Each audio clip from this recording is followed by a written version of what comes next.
Everyone, आपका आपके अपने चैनल नॉलेज जियो पर स्वागत है।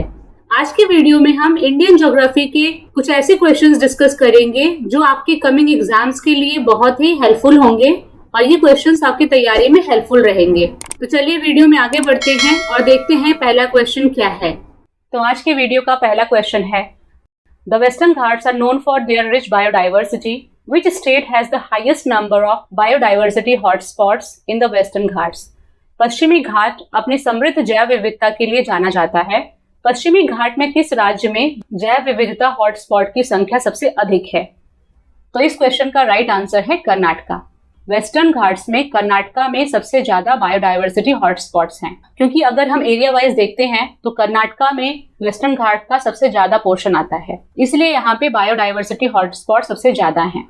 और अगर हम वेस्टर्न घाट्स को लेंथ वाइज देखें तो सबसे ज्यादा वेस्टर्न घाट्स की लंबाई महाराष्ट्र में पड़ती है, फिर कर्नाटक में पड़ती है, फिर केरला में पड़ती है और फिर तमिलनाडु में और थोड़ा सा गोवा में और थोड़ा सा गुजरात में।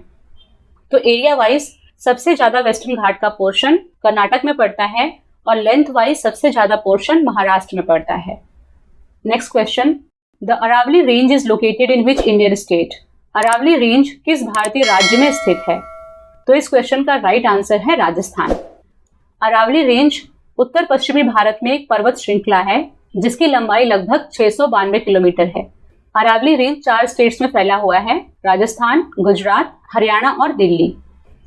Next question, the city of temples is a nickname for which Indian city? मंदिरों का शहर किस भारतीय शहर का उपनाम है? तो इसका राइट आंसर है भुवनेश्वर। भुवनेश्वर जो उड़ीसा की कैपिटल है, वहां पे बहुत सारे एंशिएंट टेम्पल्स हैं, इसलिए भुवनेश्वर को सिटी ऑफ टेम्पल्स कहा जाता है। Next question, which of the following Indian rivers is known as the Dakshin Ganga और साउदर्न गंगा? निम्नलिखित में से किस भारतीय नदी को दक्षिण गंगा या दक्षिणी गंगा के नाम से जाना जाता है? तो इस क्वेश्चन का राइट आंसर है गोदावरी। गोदावरी नदी को दक्षिण गंगा या साउदर्न गंगा के नाम से जाना जाता है। गोदावरी भारत की दूसरी सबसे लंबी नदी है और भारत की पहली सबसे लंबी नदी गंगा नदी है। गोदावरी नदी का ओरिजिन महाराष्ट्र के नासिक के त्र्यंबकेश्वर से होता है और ये लगभग 1465 किलोमीटर की लंबाई पूरी करते हुए महाराष्ट्र, तेलंगाना, आंध्र प्रदेश, छत्तीसगढ़, उड़ीसा में बहते हुए अल्टीमेटली बे ऑफ बंगाल में जाकर के मिल जाती है। Next question, the Nathula pass, an important mountain pass connecting India and China, is located in which Indian state? Nathula दर्रा भारत और चीन को जोड़ने वाला एक महत्वपूर्ण पर्वत दर्रा है, वो किस भारतीय राज्य में स्थित है? तो इस क्वेश्चन का राइट आंसर है सिक्किम। नाथुला पास हिमालय के डोंगिया रेंज में स्थित है जो सिक्किम में पड़ता है और ये पास सिक्किम को चाइना के तिब्बत ऑटोनॉमस रीजन को कनेक्ट करता है। 4 दशकों के लिए इस दर्रे को सील कर दिया गया था क्योंकि 1959 में तिब्बती विद्रोह को दबाने के लिए पीपल्स रिपब्लिक ऑफ चाइना द्वारा इसे सील कर दिया गया था और 2006 में इस दर्रे को फिर से खोला गया। Next question, which one of the following is not correctly matched? निम्नलिखित में से किसका सही मिलान नहीं किया गया है? तो इसका पहला ऑप्शन है मॉनसून, जिसको सीजनल विंड से मैच करना है। तो ये सही है क्योंकि जो भारत में मानसून हवाएं हैं, मॉनसून विंड्स हैं, वो सीजनल विंड्स होती हैं जो कि जून में भारत में दक्षिण पश्चिम यानी साउथ वेस्ट डायरेक्शन से चलती हैं और वर्षा लेके आती हैं। अक्टूबर में ये हवाएं अपनी दिशा बदल देती हैं और ये साइकिल हर साल चलता रहता है, इसीलिए मॉनसून विंड्स को सीजनल विंड्स के नाम से जाना जाता है। तो ये ऑप्शन सही है। दूसरा ऑप्शन है Chinook, hot dry wind. Chinook गर्म शुष्क हवा होती है यानी हॉट ड्राई विंड होती है जो कि नॉर्थ अमेरिका के रॉकी माउंटेन के साथ चलती है और चिनूक को स्नो ईटर भी कहा जाता है यानी इसे बर्फ खाने वाले के रूप में भी जाना जाता है। तो ये ऑप्शन भी सही है। नेक्स्ट ऑप्शन है साइक्लोन, हाई प्रेशर सिस्टम। तो ये ऑप्शन गलत है क्योंकि जो साइक्लोन बनता है वो लो प्रेशर वाले एरिया में बनता है जो आमतौर पर तूफान लेके आता है। तो साइक्लोन का निर्माण तब होता है जब किसी एरिया में लो प्रेशर होता है और जो विंड्स होती हैं वो अंदर की तरफ रोटेट होती रहती हैं और नॉर्दर्न हेमिस्फीयर में जो विंड्स होती हैं वो एंटी क्लॉकवाइज घूमती हैं और साउदर्न हेमिस्फीयर में जो विंड्स होती हैं वो क्लॉकवाइज डायरेक्शन में घूमती हैं। और एंटी साइक्लोन इसका ऑपोजिट होता है। जब कोई एरिया में हाई प्रेशर होता है तो एंटी साइक्लोन होता है, जिसका मतलब होता है कि अब जो वेदर है वो स्टेबल है। तो इस क्वेश्चन में पूछा गया है कि which is not correctly matched, तो इसका आंसर है C, cyclone high pressure system. ये करेक्टली मैच्ड नहीं है। साइक्लोन का right match low pressure system है। Next question, India's first national centre for marine biodiversity NCMB is located in. Bharat का पहला राष्ट्रीय समुद्री जैव विविधता केंद्र कहाँ स्थित है? तो इसका राइट आंसर है जामनगर। इंडिया का पहला national centre for marine biodiversity Jamnagar Gujarat में लोकेटेड है और इसका इनॉग्रेशन 2011 में किया गया था। Next question, which of the following Indian states is known for its extensive cultivation of coffee. निम्नलिखित में से कौन सा भारतीय राज्य कॉफी की व्यापक खेती के लिए जाना जाता है? तो इस क्वेश्चन का राइट आंसर है कर्नाटक। इंडिया में कॉफी का production mainly south Indian states में होता है, जिसमें कर्नाटक अकेले ही 71% कॉफी प्रोड्यूस करता है, केरला 21% कॉफी प्रोड्यूस करता है और तमिलनाडु 5% कॉफी प्रोड्यूस करता है। Next question, which of the following Indian cities is known as the Scotland of the east. निम्नलिखित में से किस भारतीय शहर को पूर्व का स्कॉटलैंड कहा जाता है? तो इस क्वेश्चन का राइट आंसर है शिलोंग। शिलोंग जो मेघालय की कैपिटल सिटी है, इसे स्कॉटलैंड ऑफ द ईस्ट कहा जाता है। और भारत में एक और शहर है जिसे भारत का स्कॉटलैंड यानी स्कॉटलैंड ऑफ इंडिया कहा जाता है। वो किसे कहा जाता है, इसे आप कमेंट करके बताएंगे। तो कमेंट करिए और बताइए कि भारत का स्कॉटलैंड किसे कहा जाता है। आगे बढ़ने से पहले आपसे अपील है कि यहाँ तक के क्वेश्चंस अगर आपको अच्छे लगे तो वीडियो को लाइक ज़रूर करिएगा और अपने दोस्तों में जो किसी भी एग्ज़ाम की तैयारी कर रहे हैं उनमें शेयर ज़रूर करिएगा। और अगर आप चैनल पे नए हैं और या तो आपने चैनल सब्सक्राइब नहीं किया है तो प्लीज़ चैनल को सब्सक्राइब ज़रूर करें। तो आगे बढ़ते हैं और देखते हैं कि नेक्स्ट क्वेश्चन क्या है। नेक्स्ट क्वेश्चन है, which of the following Indian cities is known as the Manchester of South India. निम्नलिखित में से किस भारतीय शहर को दक्षिण भारत का मैनचेस्टर कहा जाता है? तो इस क्वेश्चन का राइट आंसर है कोयम्बटूर। कोयम्बटूर जो कि तमिलनाडु में लोकेटेड है, इसे मैनचेस्टर ऑफ साउथ इंडिया कहा जाता है और उत्तर भारत का मैनचेस्टर कानपुर को कहा जाता है। तो इस पॉइंट को नोट डाउन कर लीजिए, ये क्वेश्चन किसी भी एग्जाम में आ सकता है कि उत्तर भारत का मैनचेस्टर या दक्षिण भारत का मैनचेस्टर किसे कहा जाता है। Next question, which of the following Indian states is the highest cultivator of rubber. निम्नलिखित में से कौन सा भारतीय राज्य रबर का सबसे बड़ा उत्पादक है? तो इस क्वेश्चन का राइट आंसर है केरला। केरला अपने रबर कल्टीवेशन के लिए जाना जाता है। केरला में मेनली दो जगह हैं, कोट्टयम और कोल्लम। यहाँ पे एक्सटेंसिव रबर कल्टीवेशन होता है। भारत में रबर का उत्पादन मेनली 4 राज्यों में होता है, केरल, तमिलनाडु, त्रिपुरा और असम।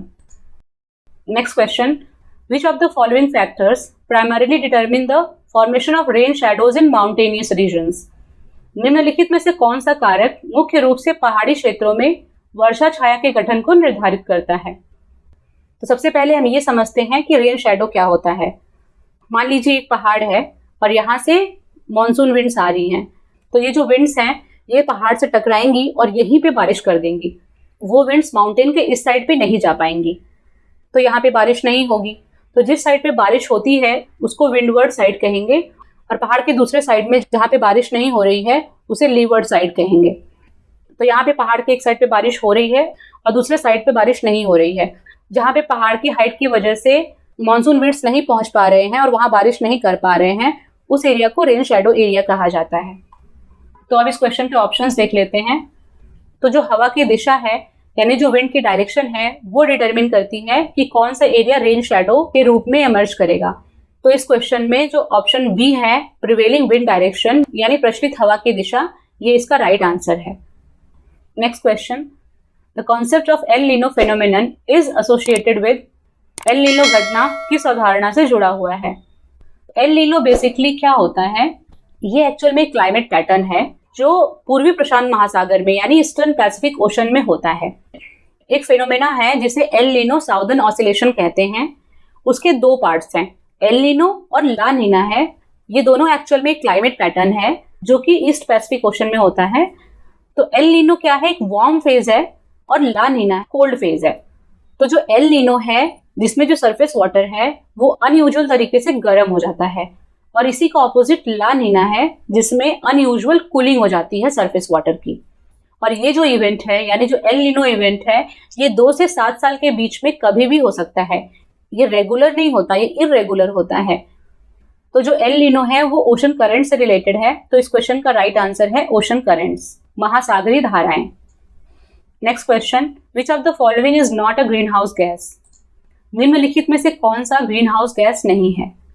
तो ग्रीन हाउस गैस वो होती हैं जो अर्थ के एटमॉस्फेयर में गर्मी को यानी हीट को ट्रैप करती हैं, जिसकी वजह से ग्रीन हाउस इफेक्ट होता है। Green house gases mainly carbon dioxide होती है, मीथेन होता है, नाइट्रस ऑक्साइड होता है, वाटर वेपर होता है और फ्लोरिनेटेड गैसेज होते हैं, लेकिन ऑक्सीजन नहीं होता है। ऑक्सीजन ग्रीन हाउस गैस नहीं मानी जाती है। तो इस क्वेश्चन के ऑप्शंस में कार्बन डाइऑक्साइड दिया है, ये ग्रीन हाउस गैस है। मीथेन, ये भी ग्रीन हाउस गैस है। ऑक्सीजन, ये ग्रीन हाउस गैस नहीं है। नाइट्रस ऑक्साइड, ये भी ग्रीन हाउस गैस है। तो इस क्वेश्चन में ये पूछा गया है कि कौन सा ग्रीन हाउस गैस नहीं है, तो इसका राइट आंसर है ऑक्सीजन।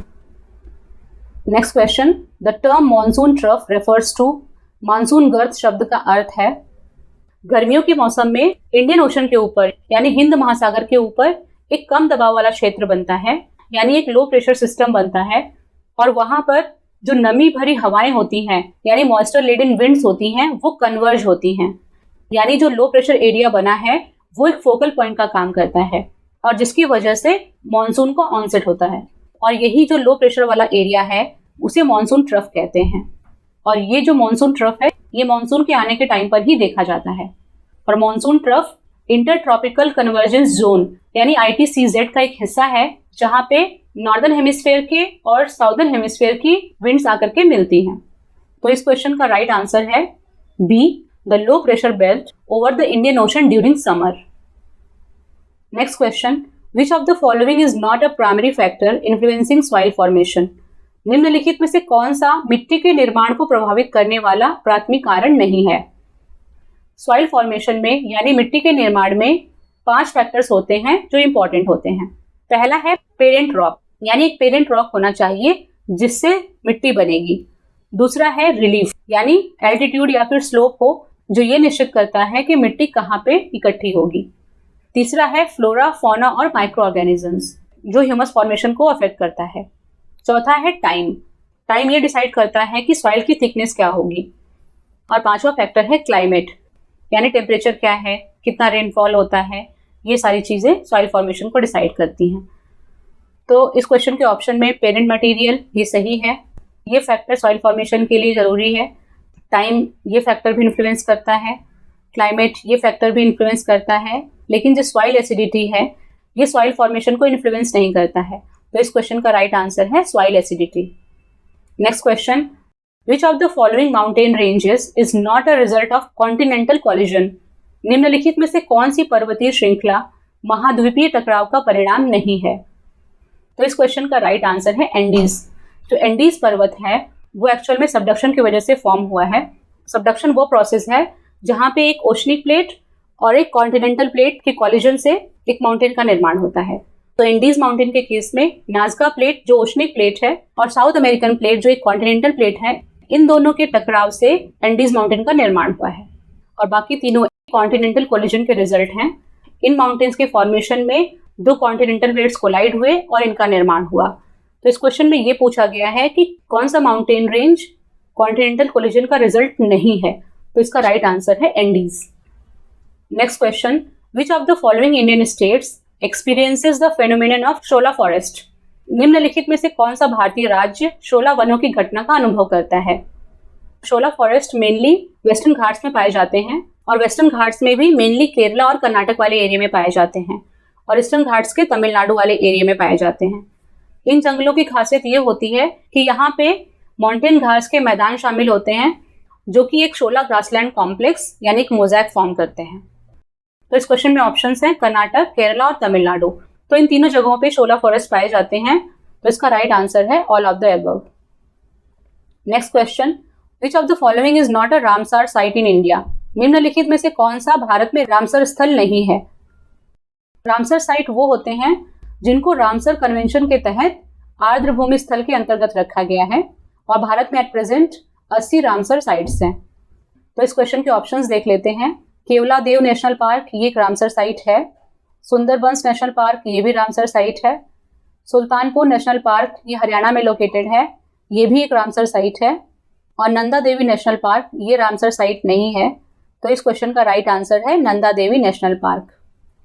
नेक्स्ट क्वेश्चन है, which among the following states in India leads in tendu patta production? Bharat में निम्नलिखित राज्यों में से कौन सा तेंदुपत्ता उत्पादन में अग्रणी है? तो इस क्वेश्चन का राइट आंसर है मध्य प्रदेश। तेंदु लीव्स का साइंटिफिक नेम डायोस्काइरोस मेलानोजाइलॉन है और तेंदुपत्ते का इस्तेमाल बीड़ी बनाने में किया जाता है। भारत में तेंदु लीव्स प्रोडक्शन में मध्य प्रदेश का कंट्रीब्यूशन 25% है। तो इस वीडियो में बस इतना ही। अगर ये वीडियो आपको अच्छी लगी, इस वीडियो में दिए गए क्वेश्चंस आपको यूजफुल लगे और इन्फॉर्मेटिव लगे, तो वीडियो को एक लाइक ज़रूर दीजिएगा, अपने दोस्तों में शेयर ज़रूर करिएगा और फ्यूचर में ऐसे ही और भी सिलेक्टिव और इम्पॉर्टेंट क्वेश्चंस के लिए चैनल पे बने रहें। चैनल को सब्सक्राइब ज़रूर करें। All the best for your future. Thank you for watching. जय हिंद, जय भारत।